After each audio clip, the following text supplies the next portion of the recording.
Hello everyone, welcome to a very special video. I'm DTM, and for this video we'll be doing something very new. We're going to be going over the SD data for this past SDR and SDS and doing a sort of FEH meta report. This is something that I've been wanting to do for a while, and with the start of the new year, I figured now is as good of a time as any.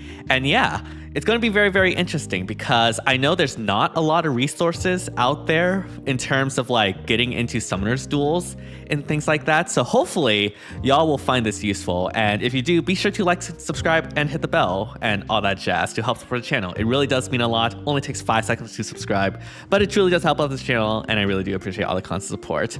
And so yeah, we're going to be starting with the summoners duels rank data.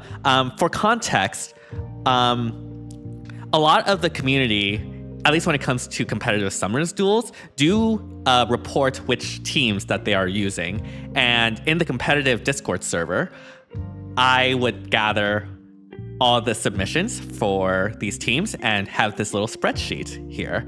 And yeah, from this, we just log each player and their team. And from this, we can generate very useful statistics like usage data and things like that. And yeah, this past SDR was with Alphador, Valley, and Nerthus as a bonus unit. And as you can see in the usage data, Alphador definitely took the #1 spot in terms of the most used unit out of this batch. Now, because he is a bonus unit, this is a little bit inflated, but I wouldn't say it is totally because of the fact that he's a bonus unit. Obviously, Alphador is a really, really good unit on his own right, so that he would probably have a high usage rate even without being a bonus unit. We've seen how good Crom is with that bonus sharing, and Alphador being able to take any bonuses that are on the field, put it to him, and then give that out to another unit is just really powerful. We all know you can do this with Gallop, basically extending units range to like 7 range to even like 9 range, depending on the unit's team. And so yeah, Alphador being a bonus unit just obviously meant a lot more incentive to use him. Although, seems like a lot of the Japanese players didn't use him as much as, say, like the EN or CN community. Obviously, they still used him a lot, though, so this is kind of just like splitting hairs at that point. The #2 would be BALDR, and I would definitely say New Year's BALDR was the star of this New Year's banner that we just had. She definitely had made a huge impact in the summoners duels ranked meta that we've had. And yeah, the CN community definitely really, really loved her as well. As you can see, Mythic Heimdallr is nowhere to be seen. Basically, only EN used Mythic Heimdallr. And basically, the New Year's variant of her replaced Mythic Heimdallr, which makes sense, you know, like, unlike in Summoners Duels S, you only have one team, and there's not really a point to running 2 Heimdallrs on one team. And so New Year's Heimdallr is the better Heimdallr, and therefore we see her basically be high up. And of course, with Heimdallr, and not just Heimdallr, but all the bonuses that are going on right now, you think about like Gallop, the bonus sharing from Crom and Alphador, 2-range style, potentially, Salvage even. Thor continues to, quite frankly, be the longest lasting unit in Summoners Duels. Literally the only other unit that has a claim to the longest lasting unit in the meta is Bridal Catria, right? Bridal Catria had a very long reign as well, more so on the Aetheryte side, but including Summoners Duels. But Thor, yeah, she's like 3+ years into her existence and is still putting up such huge usage rate just because of that duel button being able to get rid of all bonuses on the enemy's team and having a huge range for that as well. And so, yeah, it makes sense that we have Thor here, even higher than Heimdallr, like a huge percentage-wise higher than Heimdallr. But yeah, obviously, very, very important to consider Thor when you are going into Summoners Duels R. Bonus removal is just really good right now, is what I'm trying to say. Something that might be surprising is the fact that Sakura, and to a lesser extent Camilla, dropped in usage. If you were thinking about Summer's Duels R from like 2 months or 4 months prior, they were ranked pretty high. However, they did drop for a variety of reasons. One, and this is specific to Camilla, was the introduction of Corrin Ring, right? Camilla really relies on having the veins there so that she can be able to warp to those veins to be able to attack the units. But Corrin Ring basically just negates that so that Camilla can't really easily warp in as much, which means that she either has to accept that and have limited range or not as good range, or she can run Celica Ring. But Celica Ring does limit her damage output because you can't use Erica Ring, which gives her Brave. And so, yeah, Camilla becomes a lot less effective thanks to that. And also, in terms of like Sakura and her salvage is not as useful in this current meta of SDR, mainly because the main nukes that we have are nukes that are able to tank. Nukes like BALDR, nukes like Edelgard, units who can easily just go in and stay there and don't really fear dying if they stay there. Most often, New Year's BALDR is run with Edelgard Ring, and normally Gale Force is pretty bad in Summer's Duels because it means that you can't retreat using Kanto or with Sakura. But in terms of BALDR and to a lesser extent Edelgard, most of the time BALDR can actually survive, and therefore it is actually beneficial, and you'll see this on her builds. BALDR generally does run Edelgard Ring, and therefore, because BALDR is running Edelgard Ring, that means you're not really taking advantage of Sakura's salvage to be able to retreat all the way back. And therefore, Sakura does have less use in this meta of SDR. And so that is something really interesting, like the rise of BALDR, and to a lesser extent Edelgard, means that Sakura has less value because those units, who are the primary nukes, don't really benefit from being able to retreat all the way back. They can't just stay there and continue to wreak havoc. And so, yeah, for that reason, we do see Sakura having a dip as well. Now, with the rise of BALDR as like the primary, I want to say nuke, but also like tanky nuke, I guess, we have a really interesting dynamic because one unit that was sort of slept on was actually Winter Alfred. Winter Alfred turns out to be extremely anti-meta. It is extremely hard to double him and therefore extremely hard to actually kill him. And therefore, Alfred actually fully tanks units like BALDR, Camilla, like the works. Alfred is just like very, very anti-meta. The one problem with Alfred, though, is that he crumbles to any sort of magic damage, right? Alfred is fully decked into, or like teched into dealing with physical type damage, and therefore Alfred generally crumbles to any competent magical nuke. The thing about this current meta though, like if you see here, we don't really have any magical nukes, right? Like we have magical units like Alphador, Heimdallr, Thor, they're magical units, Sakura too, right? They do magic damage, but they're not really nukes, if you know what I mean. They're not there for their nuking power, let's just say. They're mainly there for like support. And therefore, most of the offensive threats that you would face are physical. And Alfred just completely tanks all the current physical threats that we have. Again, like one of the most important ones is BALDR, and BALDR does nothing to Alfred, like absolutely nothing. And so, yeah, Alfred actually went from a unit that sort of was slept on to a very anti-meta option. Now, granted, obviously, like the usage is only 12%, but in terms of SDR, 12% is a significant amount. So that is something that you have to consider, and it's enough to make him into the top 10. So, you know, that's always a plus. And yeah, I mentioned this when talking about Alfred, but like the nukes we have these days are mainly physical, right? And not just physical. A lot of the primary nukes right now are melee specifically. Again, like BALDR and Edelgard are the ones that we know, but also Byleth to a lesser extent, right? Byleth technically is melee according to like the coding of how his weapons works. Obviously Camilla is melee, Ike is melee. Chrom, I would say, is the only actual like nuke that is ranged. But Chrom himself doesn't have as much range or warping potential as, say, BALDR does. And so for the most part, you do just need to worry about melee nukes, which is why we have seen a rise in either physical or near save, or just not using a save at all, and instead relying on units like Heimdallr in order to protect your units from the enemy. This is a trend that you'll also see in Summer's Duels S, but there is this trend of not using saves and instead either just braving it out in the elements or using a unit like Heimdallr or using ice to like try to prevent the units from going in and attacking you, the enemy from attacking you.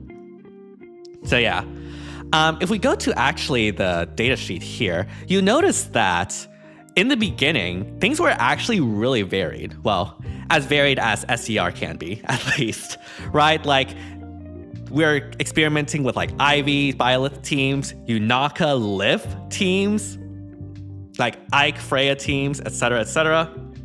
And this is sort of like an instance where at the beginning of SDR, the meta wasn't really figured out as much. You have to remember that basically SDR started like when the New Year's banners were released. So like people really didn't have time to figure out what the impact of these New Year's banner would be. And so obviously they still existed, right? Like you see New Year Heimdallr right here, like in one of the first entries, which is on like the first 6 hours of SDR. So obviously it was happening at the same time. But yeah, it was interesting in that we actually have a lot of people, especially in the CN community, were thinking Byleth teams were starting to be like the main copy pasta. For those of you who don't know, the CN community generally has a lot of pastas. They tend to be pasta heavy. And it seemed like, at least in the beginning, they were leaning towards a Byleth pasta. Primarily Byleth with often like Thor, Ichnir, Marth, and BALDR. If you look at the team frequency, you can see this is like the pasta that was sort of starting to be developed in the beginning of the SDR meta, right? But then as time went on, people realized, hey, BALDR is actually kind of cracked, actually.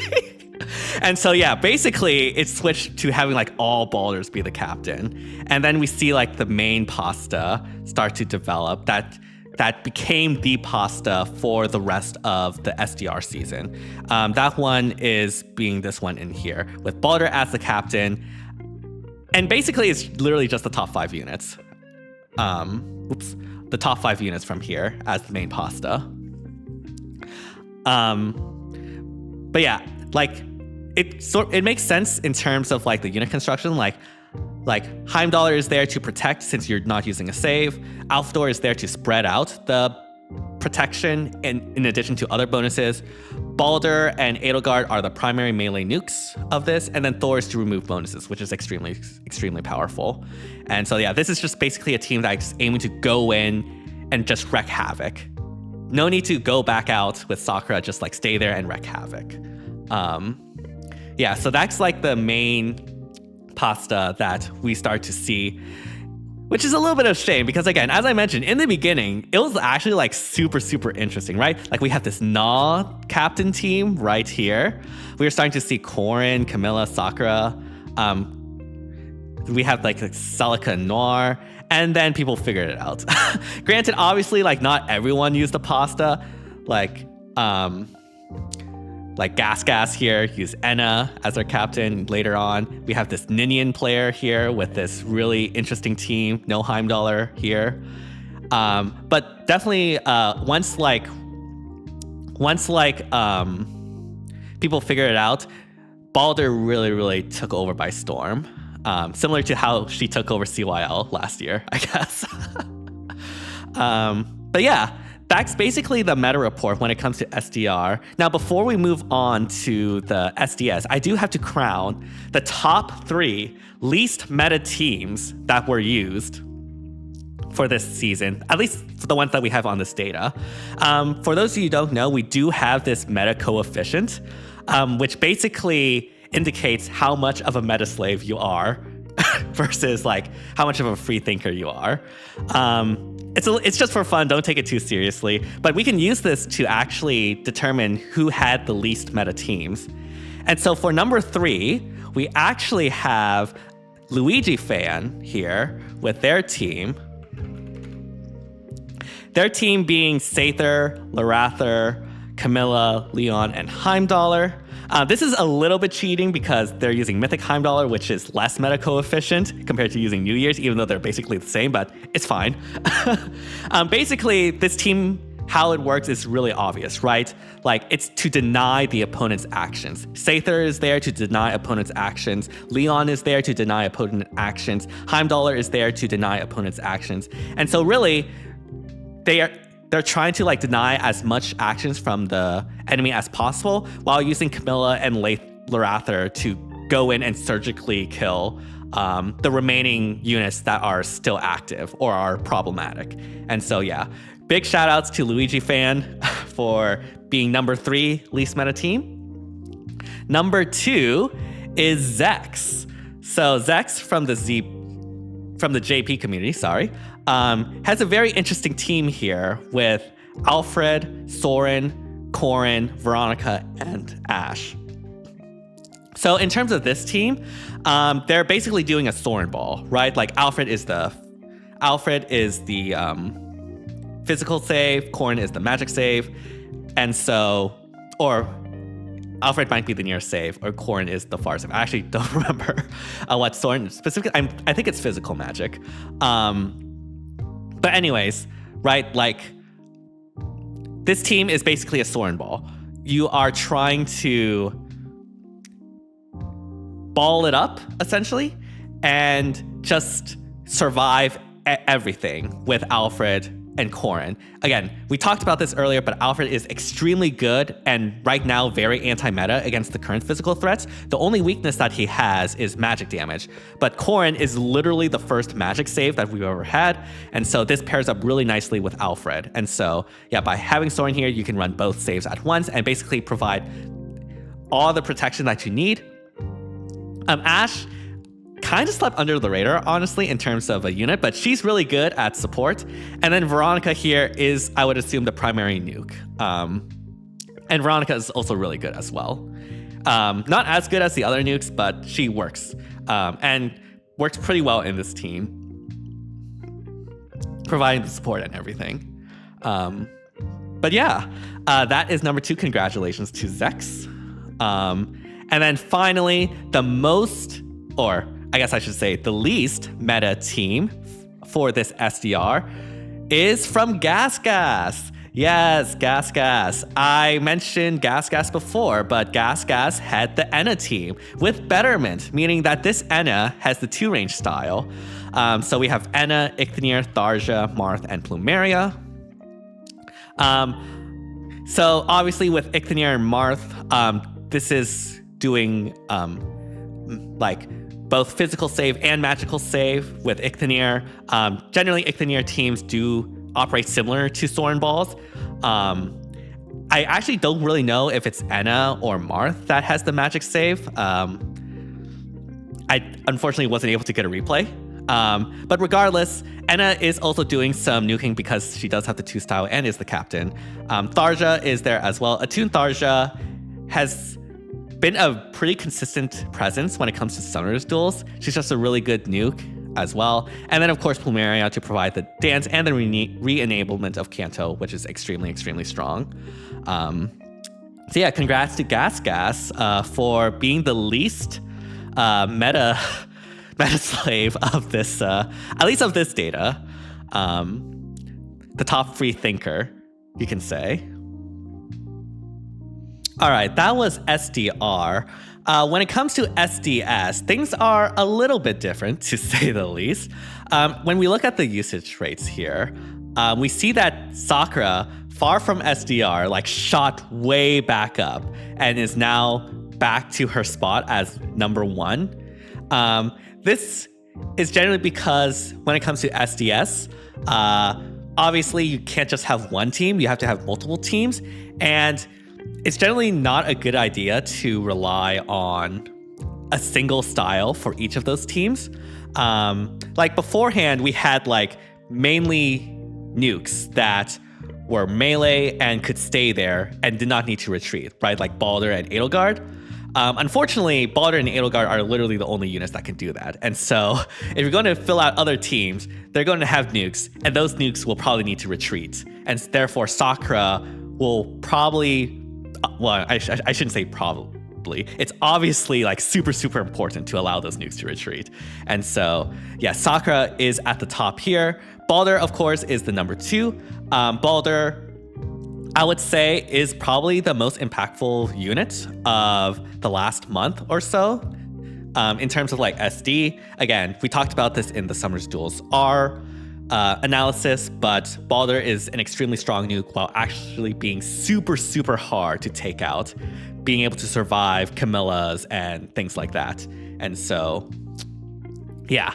Next, we see Chrom and Alphador taking number 3 and number 4. This makes sense. Chrom and Alphador both have the very, very powerful ability to share bonuses to other units, which means you can have like Gallop Celica if you really wanted to, or like Gallop Byleth potentially. And of course, pairs really nicely with the Heimdallr, both New Year's and Mythic cancel effects that can spread to the rest of the team so that you have multiple units with a cancel, which obviously helps protect your team a lot better. If you see at the unit companion list, and we go to Chrom actually, we can see that Chrom is really, really paired, like tied to the hip with Celica and Heimdallr as like the type of units that you generally see Chrom with. In fact, if you look at Celica down here, we can see that 82% of the time, if you're using a Celica, there's Chrom. And so this just tells you how like tied to the hip Chrom and Celica has become. And it makes sense, right? Like Celica really, really needs Chrom in order for her to actually work, being able to grant her all the buffs that she needs, including the extra movement. Chrom, obviously, while still being tied to the hip with Celica, it's not as much. He can obviously work with other units as perfectly well, even without Celica. And so, yeah, that makes a lot of sense. When it comes to Alphador, it's not as tied to the hip. Like, we see lower like correlation between the units that are with Alphador. It's generally New Year's Heimdallr. I guess like Chrom gets the chump change, I guess. But it's not as much. It's only 36% when you compare like to Chrom's 40+%, right? So yeah. We do see the Heimdallrs here in addition to Thor. Again, Thor, longest reigning meta unit in Summer's Duel specifically. Only other competition is Bradocatria. And with the rise of Heimdallr, we actually see a decline in saves, right? Like, we have Corrin here, but I'm going to be real. Corrin is mainly used for her ice, right? Like, she's not the strongest save by any means, but her ice is extremely strong in preventing the enemy from being able to attack you, and therefore providing that sort of protection there. After Corrin, though, we have to go all the way down to Black Knight before we see another save. That's like, what? 14 spots down? So yeah, saves have been on the decline, and mainly that is because we do have other options, right? Like, we have ice, as we mentioned with Corrin. Ice is very good at protecting the team, and we also have Heimdallr with her cancel. Both the ice and the cancel doesn't rely on combat to be able to protect the team, and therefore is generally safer to employ, especially with the rise of like nukes like BALDR, nukes like Ivy, even like units like Lyn and Byleth. It's just a lot safer to use those methods compared to a save. If you do use those methods, you also have to generally like consider between like physical, magical, near, or far. Whereas, with Ice or with Heimdall, you don't have to consider that. So it's just a lot more like safety coverage there.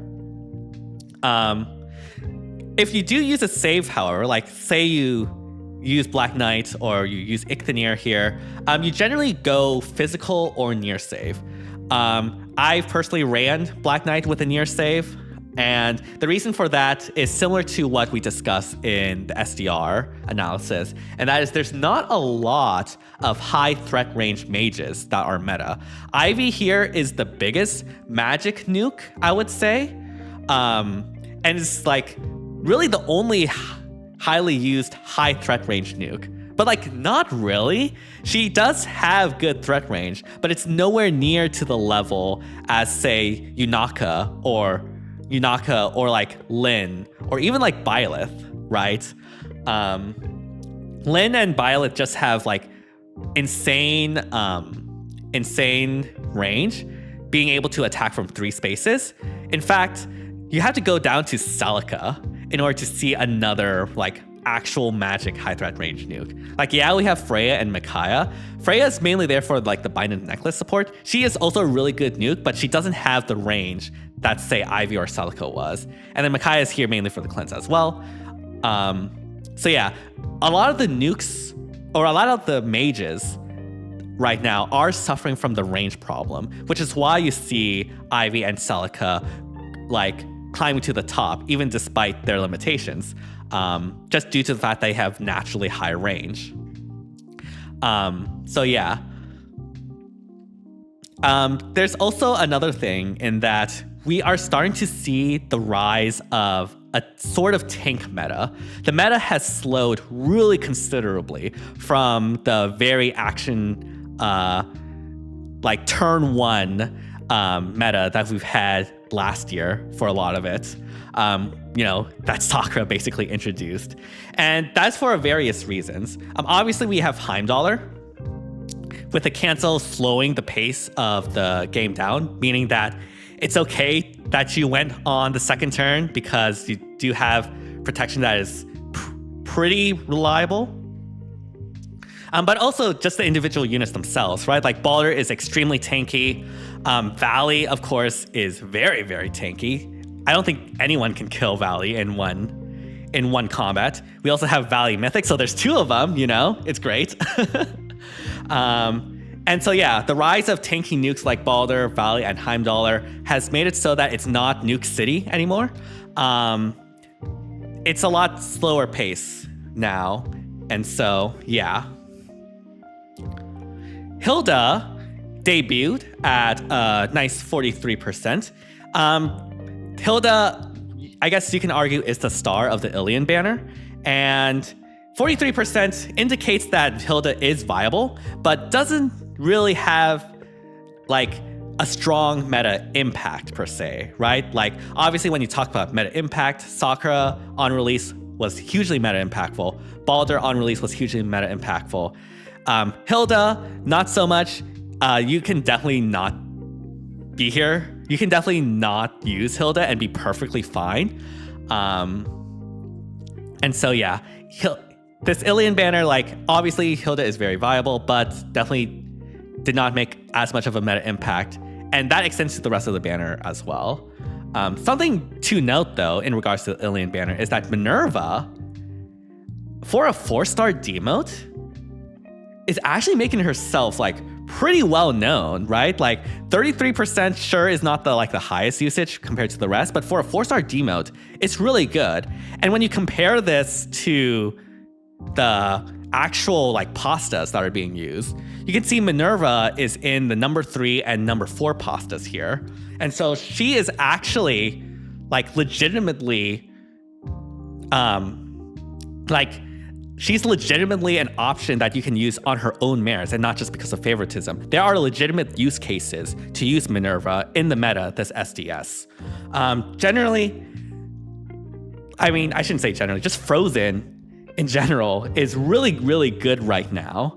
And so Minerva, as a 4-star demote, being able to have that Frozen at the start of turn and also after she acts, so you get both start of turn and midterm Frozen, like, that is actually insane. And so, yeah, very, very good to see Minerva here. You generally see her paired up with Valley because obviously the Frozen really helps Valley to survive even more with the Miracle and stuff like that. So yeah, Minerva actually like putting in some good work there. You love to see it. Yeah, but regardless, like when it comes to the Ilian banner, like obviously a lot of these units are viable. Like you see Mia here, the CN community, sorry, really loves Mia for whatever reason. But it's definitely not as better impactful as the New Year's banner, or even like disruptive as like the Winter banner with like Ivy and Alfred, and potentially even Sather. When we see like the most frequently used teams, we see this team being used 13 times in the CN community, and this team has a captain of Lin. This is listed alphabetical, so it's not in order. But if you actually go to like the teams here, like this one here, you can see that Lin is the captain. And so yeah, this team, we have Lin as the primary nuke. We have Sakura so that Lin can retreat back, because unlike BALDR, you really want Lin to retreat back. Mia here provides reflex, which is really helpful for Lin because Lin doesn't exactly have the greatest damage output. So Mia being here to provide the reflex for Lin does help that out a lot. And also Mia herself is a decent secondary melee nuke that can warp in with Heaven's Soar and apply threat there. And so that is a pretty nice pairing. Obviously, Azure is there for the dance and also re-enables the Kanto, so Lin can go in again and retreat back with Sakura. And then because this team doesn't run a save or Heimdallr, Ike is here to provide a frontline protection so that it keeps the rest of the team safe. And so, yeah, this is a pretty nice team constructed by the CN community. And yeah, something that I also wanted to point out in regards to this data is that we've actually seen a lot of usages of Brave Corrin and Emir in the data. Like you see, where is it?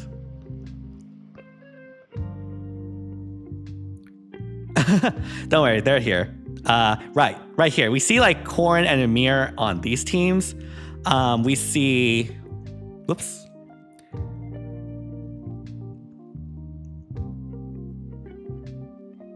It's kind of hard to see. Let me just move to the team frequency.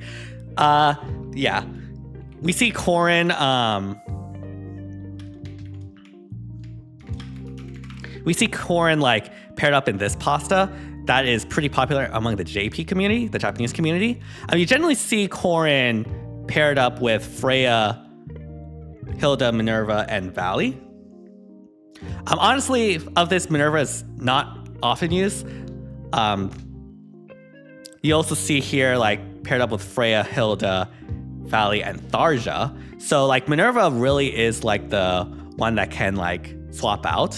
But yeah, Brave Corrin's Refine, I feel kind of got slept on because there was a lot of disappointment around that particular like CYL Refine batch. But Corrin has like sort of crept up in terms of I guess reputation, and she is legitimately being used as an option for saves in SDS, and is in the top 4 pasta for this SDS season. And so, yeah, Emir on the other hand, I mean, Emir is a unit that I know the CN community loves a lot. And here we see Emir is generally paired with Veronica, Tharja, and BALDR, with the save being one of the 2 Corrins, at least when it comes to like this type of pasta. Emir, obviously cleansing is really good. There's a lot of debuffs with like favor and stuff like that that's currently out there. Debuffs like Frozen, for instance. And so being able to cleanse it with a unit like Emir is really good. Veronica is a very nice pairing because Veronica can do that swap without needing to consume an action. And so that pairs well, in addition to the other things Veronica's good at. So yeah, those are just like two normal pool units that I wanted to point out that might have like slept under the radar in terms of like unit perception. So yeah, good to see them being here.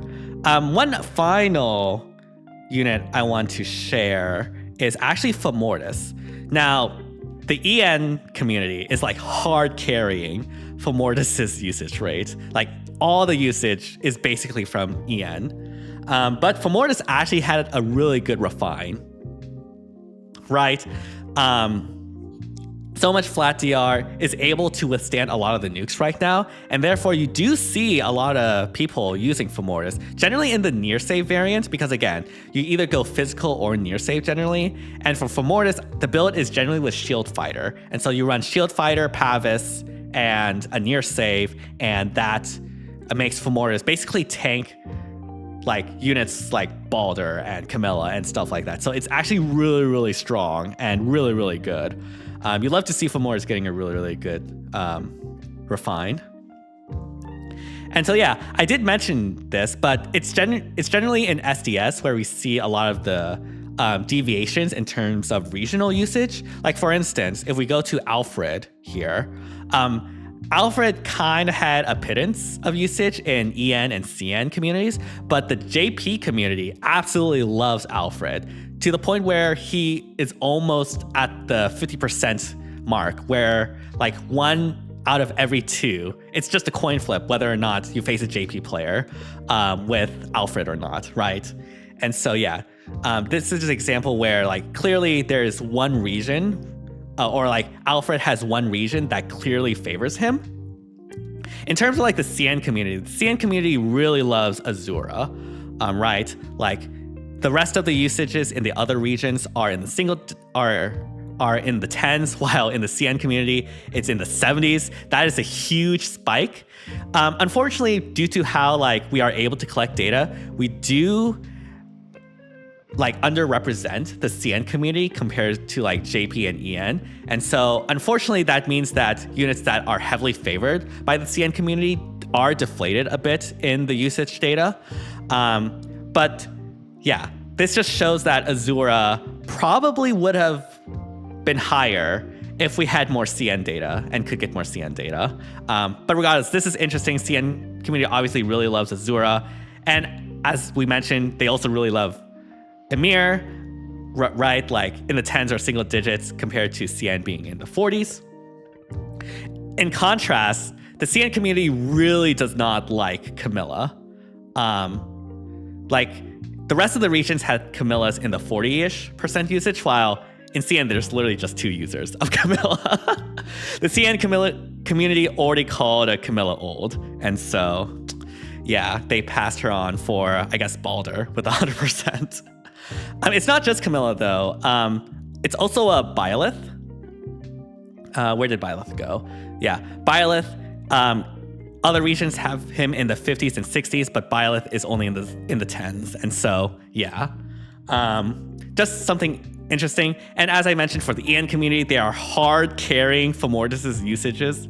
Literally, like 83% of the usage of Femortis comes from the EN community. And so, yeah. Yeah.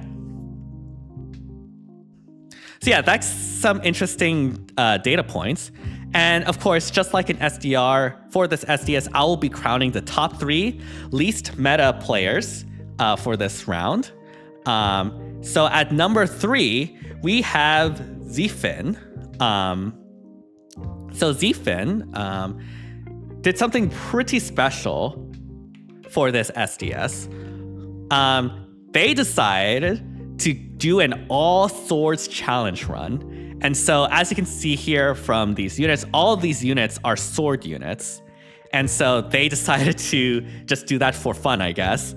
Having to use all sword units is really tricky because there's not that many good sword units out there.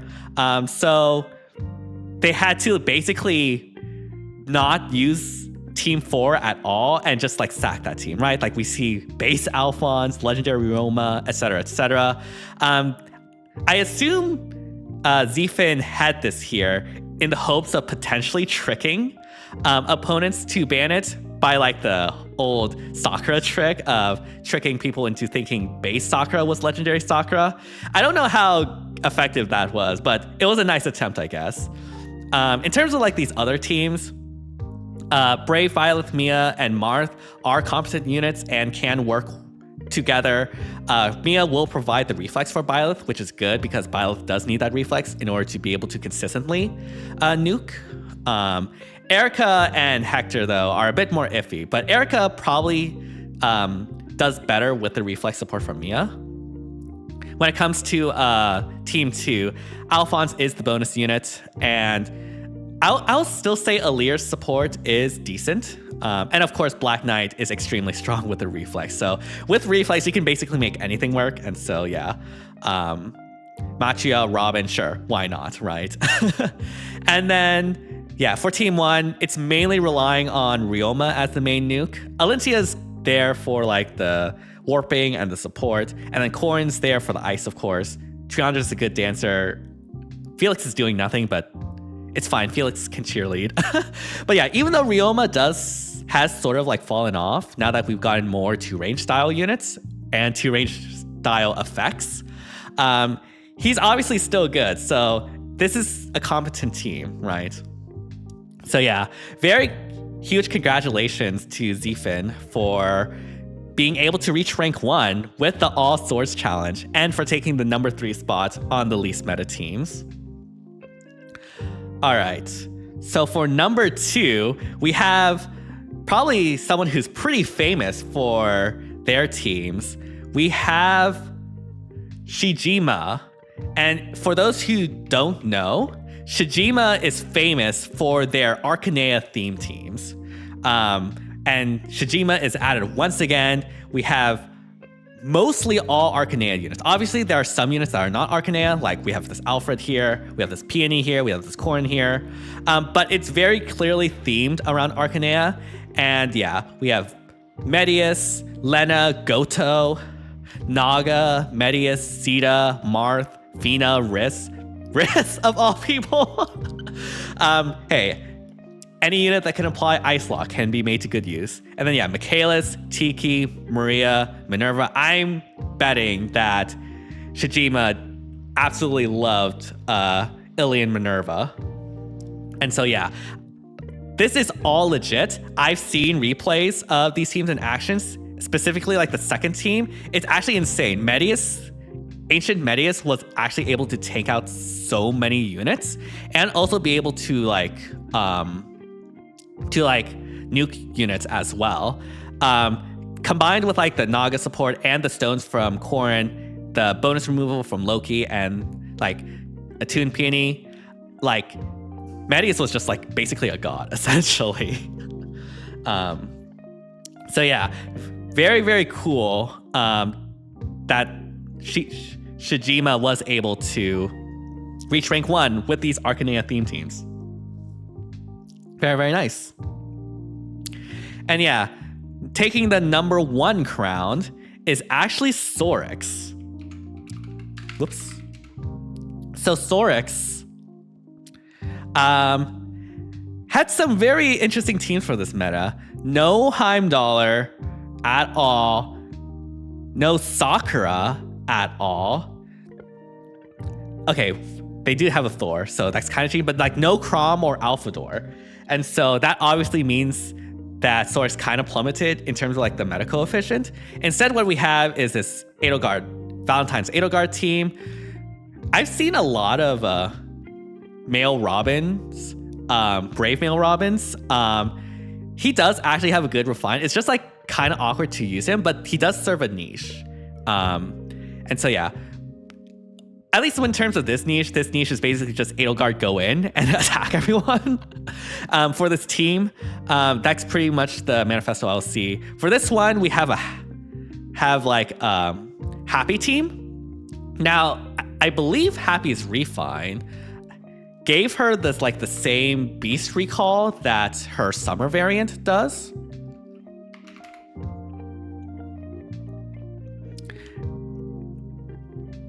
Yeah, it does. And And so basically, obviously, this is basically an all beast team besides Happy and Nurgle. And so the idea is with Fallen Edelgard, you would go in with Fallen Edelgard, take out a unit, and then like continue to wreak havoc with Fallen Edelgard thanks to Happy's warp beacon. And with the Nurgle actually like came back now that the snakes are gone, and so you are able to like remove all the bonuses or like steal all the bonuses thanks to Essence Drain, right? And so yeah, obviously there's synergy there with Edelgard wanting to go in and therefore stealing all the bonuses thanks to Nurgle. And then we have Hathrin for healing support, and then Niffle. I didn't mention this, but Niffle also got a really good refine in like applying the ice to the opponent's spaces, which makes it very disruptive for the opponent's opening. And so yeah, Niffle actually had an insane refine and obviously works well with his beast team as well. Yeah. We also have this Yunaka team. Yunaka and Brave Female Robin are obviously a match. This was a match when Aided Yunaka came out and there wasn't as many ways to apply ice. And Robin still has like a niche of being able to both have a positional assist and apply ice at the same time, which makes it a lot faster than say using Ice Lock, right? Because like Ice Lock doesn't move the unit you're targeting, which means they had to be at a place where they can take advantage of the warping from the ice to make it work. Whereas Robin, you can repo and ice, or smite and have the ice at the same time. And so this combination obviously makes sense. Dimitri's there for the undefended, Sharena's there for the Gale Force, and Hathrin's there for the healing. And then for the last team, we have Bernadetta team with Vantage, Hilda for the true damage, and then just like a bunch of units that can take advantage of true damage, like Hraesvelgr and Yuri. But yeah, congrats to Sorix for taking the #1 least meta teams, aka the #1 free thinker. Congratulations. But yeah, that should be the meta report when it comes to Summer's Duels, both R and S. Let me know what you think about this type of series. I'm thinking about doing one for every month, similar to how Joel used to do his meta reports. So let me know in the comments how you thought this went. If you think there might be some improvements I should do, change the format, or if you like certain aspects of this, do let me know down in the comments. I would love to do this again and continue to improve. And yeah, hope you all enjoyed. If you did, be sure to like, subscribe, hit the bell, all that jazz to help support the channel. Only takes 5 seconds to subscribe, but it truly does help out this channel a lot, and I really do appreciate all the kind of support. And yeah, let me know down in the comments what your thoughts are on the current SD meta and what units you think might have a chance to break out. And yeah, hope you all have an amazing rest of the day, and see you all next time. Bye everyone.